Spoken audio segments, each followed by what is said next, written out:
Petugas di Sub Palembang terlibat adu mulut dengan pengendara pas lagi nertib kendaraan yang parkir di bahu jalan depan Rumah Sakit Muhammad Hussein. Cekcok mulut ini berujung viral di media sosial. Jangan nak ngegas.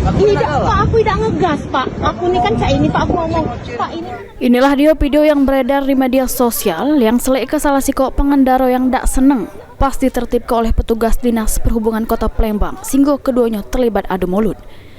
Dari data yang didapat, petugas Dinas Perhubungan lagi nertib ke kendaraan di depan Rumah Sakit Muhammad Hussein Palembang. Kemudian pengendara yang terlibat cekcok mulut tak terima disuruh pergi. Nanggapi hal tersebut, Kepala Bidang Penindakan Dinas Perhubungan Kota Palembang memastikan anggotanya sudah bertindak sesuai dengan prosedur yang berlaku. Yang mana depan Rumah Sakit Muhammad Hussein tersebut sering terjadi kemacetan panjang oleh pengendara yang antri masuk ke area rumah sakit. Terkadang tidak sedikit pengendara milih parkir di depan rumah sakit karena tidak dapat tempat parkir di dalam area rumah sakit.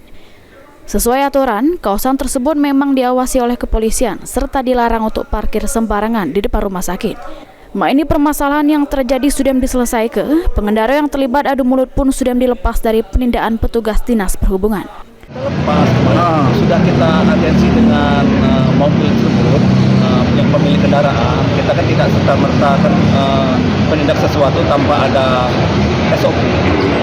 Ya, jadi memang sesuai dengan prosedur tadi, memang sudah kita bantu, memang sudah kita peringatkan bahwa untuk memindahkan parkir ke dalam rumah sakit.